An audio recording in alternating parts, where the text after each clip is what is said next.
there's housing bubbles, there's tech bubbles, there's stock market bubbles. And during the last 6 months, I've been joking on the air, like we're in a wide receiver bubble. If Tyreek Hill goes for 5 picks, I remember when I was on the air and I'm like, the hell is that? 5 picks. Randy Moss went for like a 4th to New England. And, AJ Brown, he's on the market. There's picks, stuff going on. Part of me is just, Mike thinks, okay, I like my receivers, but God, you got to win the line of scrimmage. Did you look at this offseason a little bit, all these moves at wide receiver, and think we've kind of lost our way on the value of it? Or do you think the world's changing in this league? No, I mean, I don't know. I know that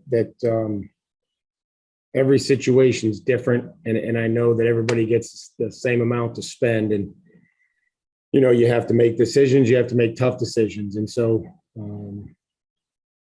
I don't know. I don't know where the receiver market's going to end up. I mean, I know the good players deserve to be compensated, and that's the nature of professional sports. But you also have to work within a salary cap, and you have to try to find a way to continue to do what's best for the entire team. And so I don't know. I don't know where the market's going. I know that the salary cap's going to continue to go up.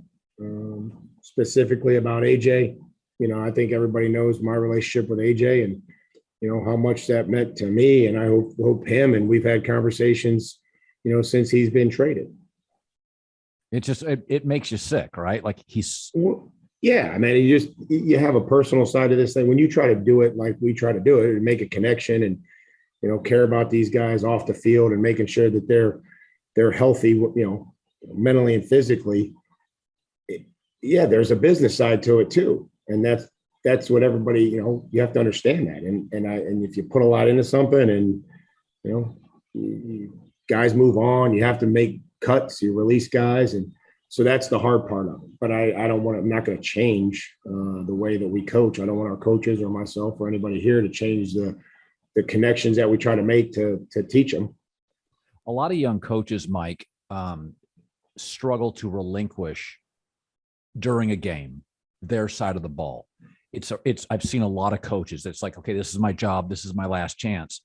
I feel like when I watch you, you're kind of holistically teaching the whole unit. You bounce around. You're like, I would call it, this is a compliment, a bounce around coach. You're always kind of, was that an easy thing, or your first year, were you like manic about, well, time out. I want to control my space? Yeah, no, I mean, I felt like that was how I wanted to do it. You get, I figure once you get hired as a head coach, you've got one chance to do it. And then, so you better do it the way that you think is best. And, you try to hire good people, let them do their job, and you try to manage the game and give suggestions. And again, I want to be good enough to say, hey, what do you think about this on special teams? And then everybody made a big deal, or it was joked about when I said, are you going to, call the defense or the offense? At any point in time, you get to call whatever play you want. You're the head coach, right? And it was a joke, but it was like, seriously, if I want to run a fake punt, if it doesn't work, it's on, everything that doesn't work is on me. That's how it goes. I'm okay with that. So I try to give input. I try to help and, respect the play caller and try to make those suggestions in enough time that they can make a call and so that it doesn't affect the team. I defended Ryan Tannehill when he made kind of an average, he talked for a while and he made a small comment. And I said, give me a break. He's 34. He just lost a huge playoff game. He got replaced. They kind of bailed on him in Miami. He's fighting for his career. Give the guy a break. Like at the end of my career, if they could draft a talk show host, I'll be fighting like mad too. Right. Were you surprised the blowback he got for a fairly innocuous comment on Malik Willis? There's not a whole lot going on in the NFL right now. So anything that gets said, people are going to jump all over. I've touched on this. I know the type of teammate Ryan is, and all I can tell you is the first couple of days have been really cool, having 3 great quarterbacks on our roster, watching them help Malik at practice. He's invited the rookies over already. They've already been at his house. They've had dinner. It's going to be a good dynamic. It's the times I've seen little clips of you on YouTube. You're not a real barker, but you've got a player's sense of humor.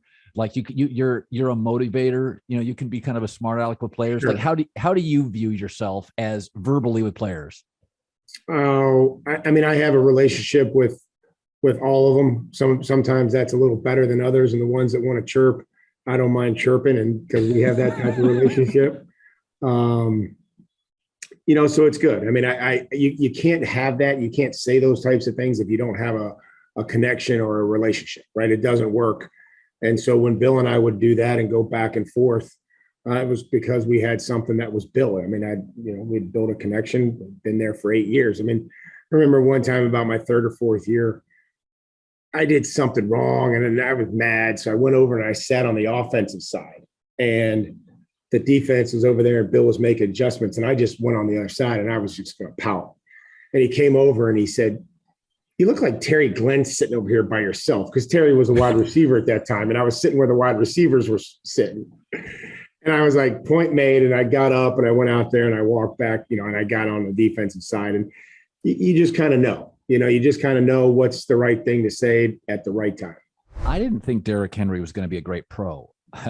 Obviously wrong. He had an interesting career. He got drafted and he was kind of a rotational guy for a while. And then something popped. Mike, take me back to his emergence from like sharing carries to being unstoppable. Well, I think it got to be a decisiveness. It's like when we were putting our scheme in, it was, where do I fit? Where do I run? And, I think finally just trusting the scheme, trusting the landmark,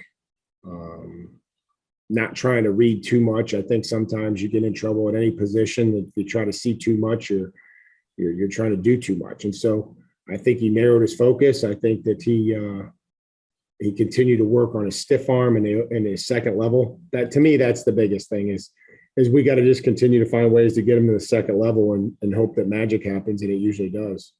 Who was the hardest running back you tackled? Adrian Peterson? I mean, he was certainly there because I was older in my career. Jerome Bettis was a load when I got to North. We played him. Young LaDainian Tomlinson, those guys, those are hard guys. Priest Holmes, Ricky Williams, there's just no shortage of good backs.